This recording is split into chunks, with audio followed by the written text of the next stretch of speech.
قالوا إن يسرق فقد سرق أخ له من قبل فأسرها يوسف في نفسه ولم يبدها لهم قال أنتم شر مكانا والله أعلم بما تصفون. قالوا يا أيها العزيز إن له أبا شيخا كبيرا فخذ أحدنا مكانه إنا نراك من المحسنين. قال معاذ الله أن ناخذ إلا من وجدنا متاعنا عنده إنا إذا لظالمون.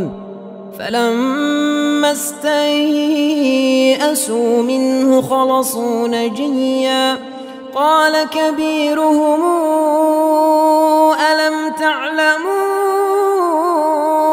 أن أباكم قد أخذ عليكم موثقا من الله ومن قبل ما فرطتم في يوسف فلنبرح الأرض حتى ياذن لي أبي أو يحكم الله لي وهو خير الحاكمين. ارجعوا إلى أبيكم فقولوا يا أبانا إن ابنك سرق وما شهدنا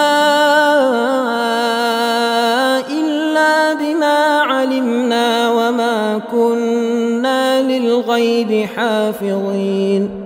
واسأل القرية التي كنا فيها والعير التي أقبلنا فيها وإنا لصادقون. قال بل سولت لكم أنفسكم أمرا فصبر جميل عسى الله أن ياتيني بهم جميعا إنه هو العليم الحكيم. وتولى عنهم وقال يا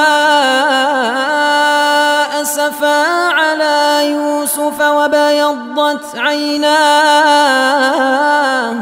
وبيضت عيناه من الحزن فهو كظيم. قالوا تالله تفتأ تذكر يوسف حتى تكون حرضا أو تكون من الهالكين. قال إنما أشكو بثي وحزني إلى الله وأعلم من الله ما لا تعلمون. يا بني يذهبوا فتحسسوا من يوسف وأخيه ولا تيأسوا من روح الله إنه لا ييأس من روح الله إلا القوم الكافرون. فلما دخلوا عليه قالوا يا أيها العزيز مسنا وأهلنا الضر وجئنا ببضاعة مزجاة فأوف لنا الكيل وتصدق علينا إن الله يجزي المتصدقين. قال هل علمتم ما فعلتم بيوسف وأخيه إذا أنتم جاهلون. قالوا أئنك أأنت يوسف؟ قال أنا يوسف وهذا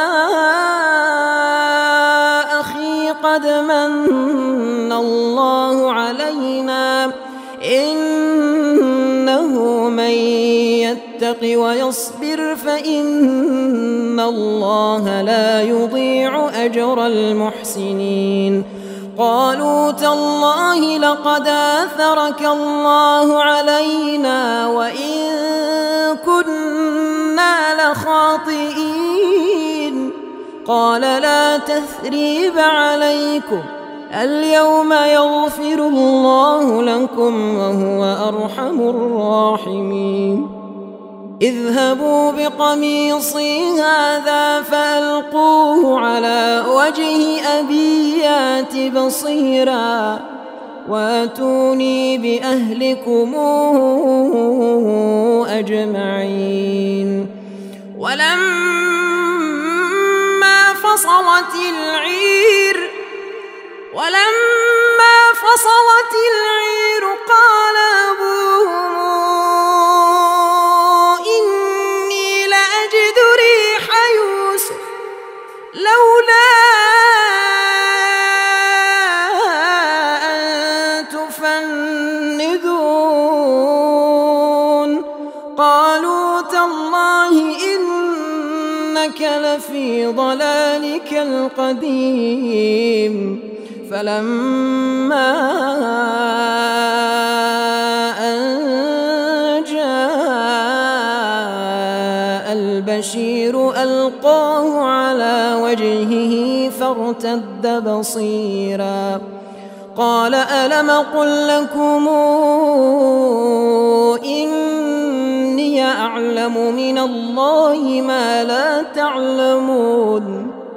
قالوا يا أبانا استغفر لنا ذنوبنا إنا كنا خاطئين.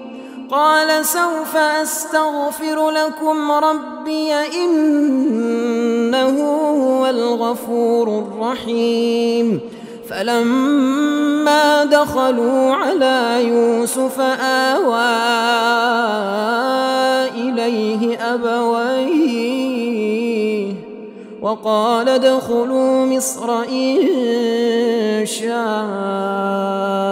الله آمنين. ورفع أبويه على العرش وخروا له سجدا وقال يا أبت هذا تاويل رؤياي من قبل قد جعلها ربي حقا وقد أحسن بي إذ أخرجني من السجن وجاء بكم من البدو من بعد أن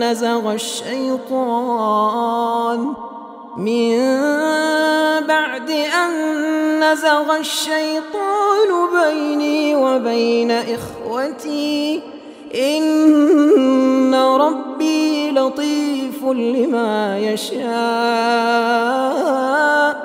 إنه هو العليم الحكيم.